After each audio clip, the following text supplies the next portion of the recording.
Hey friends, welcome back to our conversations about lessons from the dirty F word. I'm Amy Burkett and I'm so excited, as I always am, to be able to kind of share what my friends and I have learned over oh so many years. And what a great story I have for you today. You get to meet my killer friend and biker pal and corporate diva and coaching queen extraordinaire, my good friend Lisa Brower from South Dakota. Lisa, how are you, my friend? Hello, I am fabulous. Thank you for having me. How can I live up to that kind of an introduction? Oh my gosh, your whole life has. So we go back. Lisa and I both got our John Maxwell team certification in August 2012. And we just happened to be at the table together with several thousand new people that we didn't know anyone. And we've been pretty darn close ever since. And so I always call her a sister from another mister sometimes.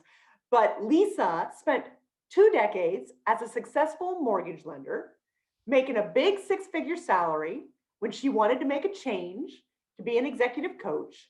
And talk to us a little bit, just for a moment, about that transition. I think that transition was the hardest thing I've ever had to do in my life. I knew my place. I spent 20 years in the financial services industry and I was like the go-to girl. I knew exactly what I was supposed to do. My realtors loved me. My clients loved me. Everybody that had questions came to me, asked me questions. I mean, I belonged there. I was really good at what I did, if I can say that without bragging, but I was very good at what I did. I paid attention and I was an exceptional mortgage lender.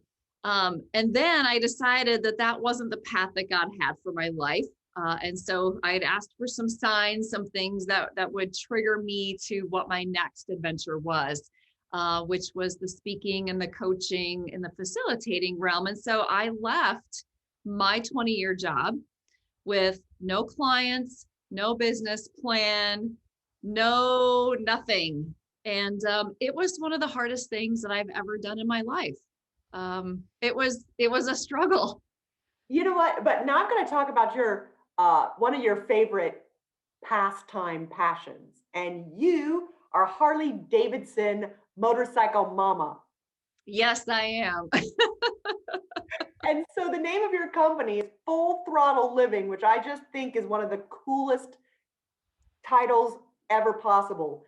And I want to fast forward a couple of years and get you to 2015 when you and a friend rode your motorcycles cross country. And Yeah. you've got a little clip to show us. And then that's going to lead us into some failures that we're all going to learn from. Yes. Let me show you what this all looks like here. Give me 1 second.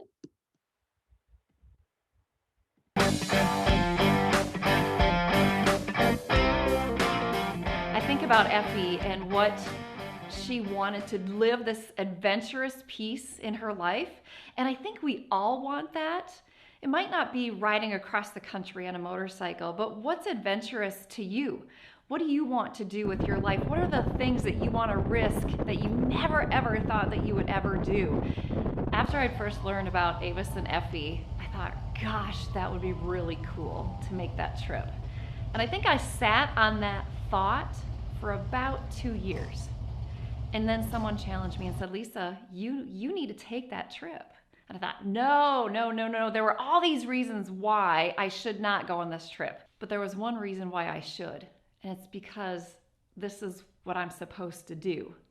This is something that was put on my heart because Avis and Effie inspired me 100 years ago. And it's my life's mission to inspire women as well. I'm not Avis, and this isn't Effie. We're Sandy and CJ. This is a modern day sidecar. Well, why are you here? So you met up with women as you drove your bike across country. Women came out of the woodwork and told you their stories of challenge and sometimes heartbreak.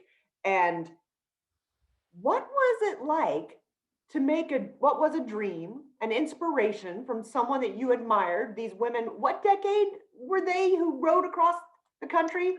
1915. So they were the very first women to ride cross country on a motorcycle. I mean, it's women weren't even able to vote yet. I mean, it's not something that any self-respecting woman would do. And so for me to think about Avis and Effie and what they accomplished was huge, huge. Okay, so we're going to use that, and we're going to talk about some of the failure lessons that you have, and kind of now that people get what a tough gal you are. I'm going to try and see if we can talk about these failure lessons about your bike and the ride. And so the first one you want to share with us is to say yes to the adventure. Yes. Yes. When you and I were talking about failure earlier, I have a little bit of a different definition, I believe, of failure, or a different thought around it, because what I believe failure is, I've never regretted anything I have done. I've never regretted thinking bigger and being risky and trying things that pushed myself outside of my comfort zone. What I've seen failures in my life is when I felt small or played small or didn't live with my values of faith and courage. And so I just think that if we say yes to the adventure, that we get rid of the fear of failure, because, I think that failure is not trying something. And that's, what I tried to impart to these women along this route. Like, some of the women that you didn't get to see there, they're like, well, I wish I could do what you're doing. I'm like, you can, you just have to want it bad enough. You have to figure out how you're going to accomplish it. Was I afraid of failing when I was out there? Yeah, hell yeah, I was. Like, could I do it? Mentally, could I do it? Emotionally, could I do it? As a mom and a wife, could I really do this? Should I be doing this? My biggest failure, I believe, in this cross country journey was not thinking big enough. And so, yeah. That goes back to the fact, though, of being able to say yes to the adventure of giving up that six-figure salary.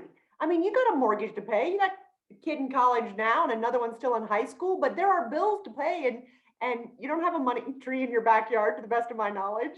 Right. Yeah, I think so. If we're talking about, this trip was a wild success because it was something that I was proud of, that I knew that I wanted to do. And how that overlays with me leaving my corporate position is, I also believe that God put this on my life, that I needed to leave what I was doing to become a coach, that I can inspire other people to dream big and act even bigger, because that's kind of what my life's mission is. But what I found in the midst of leaving my corporate job is I belonged somewhere, and then I didn't belong anywhere, which was so hard, because I went from this compliant, being the person that everybody would go to being my own boss, not working with other people, making $0. I mean, I had no plan, no nothing. I didn't have any clients. I had a hard time figuring out what I was supposed to do. I had a great vision, but I didn't have a plan that went along with that. And where I really struggled, Amy, was my self-worth was based upon how much money I made in the mortgage industry. Ooh.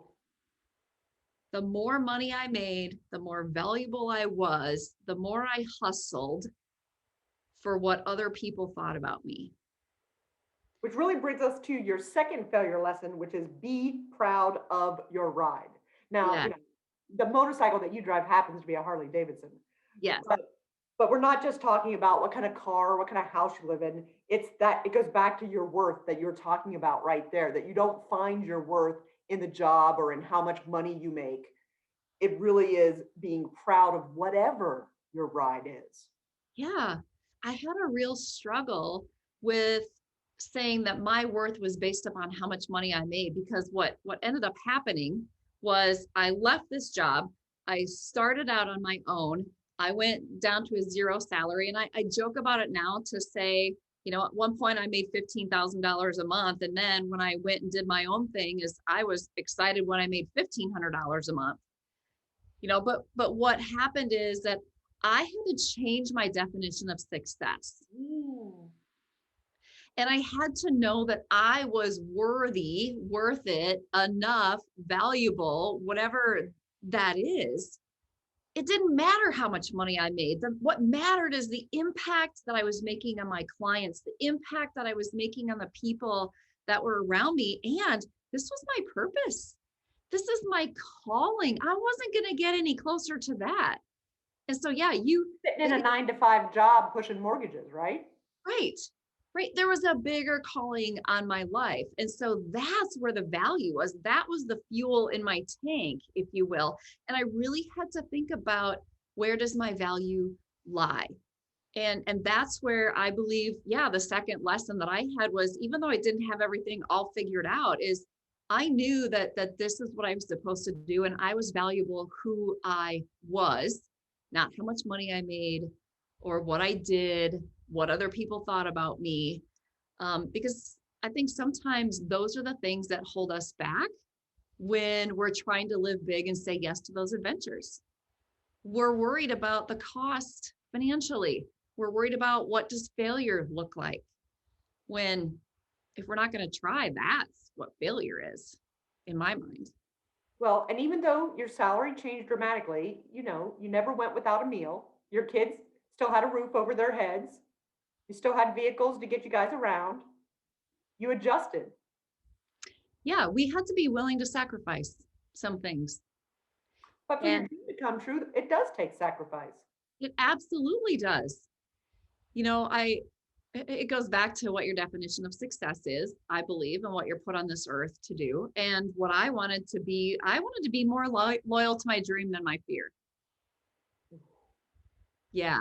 So good, but fear is such a part of so many of our lives. I mean, even though you're not telling us, are you, that you didn't have fear, you just found ways to conquer it. I was afraid every day. But here's what I've learned about myself. I left corporate in 2012. And so I've been doing this full throttle living for almost 10 years. And I have learned that, yes, you have to face the fear. And what I've also learned is that I know that when I'm in fear or feel fear, that I'm closer to my purpose, because that means that whatever I'm doing is bigger than me right now. But I've also learned that I have agency. Like, if I ever get to a point that I can't figure something out, I know that I'm going to be able to figure it out. And so I think that we have to have a healthy dose of fear. So even me riding my motorcycle, I do ride a fairly large motorcycle. A lot of people look at me and they're like, how can you handle that? But going into turns, sometimes what we're afraid of is the ground. And the faster we go, the more we have to lean in, the more that we have to press in. But that's a healthy fear. If you have a healthy fear of the road, you're going to respect it. And so I feel like if we have a healthy fear of failure, if we have a healthy fear of what we want to accomplish and what our purpose is, we're going to respect it as well. And it's going to drive us. So good, Lisa. Hey, I want to get to that third dirty F word lesson from your failure, and we call it be on a journey of mastery. Help us understand what that really means. Yes. The very first contract that I came up with, that I facilitated after I left the bank, was a bank hired me to come in and coach their mortgage people, their ag people, their business people. And I said yes to this, and I brought on 11 clients right away. Well, number one, that was way too many people. I kind of had this, remember the income piece, I had this scarcity mindset at this point. Like, if I don't say yes to this, I'm not going to have any money. So, it was this whole yes and no abundance scarcity thing. So 11 people was too much. And I thought that my value as a coach was telling people what to do. That if I brought solutions, if I brought to-dos, if I brought how-tos, that they were going to explode their businesses, and that's what I was supposed to do. Fast forward a couple of probably a year after that contract that didn't go as I wanted it to. I don't think that I made the best impression on them, because I didn't absolutely know what I was doing. I read this book called The Extraordinary Coach. And in there, there's a framework for coaching, just some great tools. And I remember calling up a friend of mine and said, I can't believe it. I've been doing it all wrong. I've been doing it all wrong. What I was trying to do is create success for them. And what I should have been doing was creating the space for them to be successful. And so what that taught me was everything that we do in our lives, we can't compare ourselves necessarily to other people, but we have to compare ourselves to the craft. And we always have to be on pursuit or in pursuit of mastery, doing it for the long haul and really being open. The growth mindset, I know that we talk about at John Maxwell, is just being open to how can I do this better? And was that a failure for me? Yes, it was, but I also learned how to do something better and really hone my skills. You know, we speak the same language, because I always say the only true failure in life is not trying. Oh, yes. Because if we try, if we learn, we'll pick ourselves up, and you've learned so much. And so here's the part that I think gets really exciting. So you're pushing 10 years of being out on your own, and the months when you were barely making $1,500, things are going pretty darn well now, right? You're kind of Yes, like back to that corporate living. I am. Yes. And still not trying to make it about the money, right? That the impact of what I do is the success that my clients have. You know, being a courage coach, I love going into organizations and working with women, inviting them and giving them the empowerment that they need to step into courage in their own lives, to go say yes to that adventure, to not be afraid of failure or what other people will think, or, you know, whatever the unknown is. But yeah, it's been an incredible journey for me, and I'm learning every single day. And it's been amazing. And I'm just so happy that it's happening the way it is. And what an inspiration, my friend. Lisa, I just love the story. I love the fact that you really do focus your business on women. And you see this a lot, right? Like, what do we see? Tips more for women to recognize, to get out of that comfort zone. You know, our friend John Maxwell says life begins at the end of your comfort zone. Yet we sure like our creature comforts. I know, right? Yeah, we do. I mean, I think one of the things is that we have to learn to believe in ourselves even more. Like sometimes I say to my clients, if you could only see in you what I see in you, that you would go for that promotion or you would start your own business. But we play small.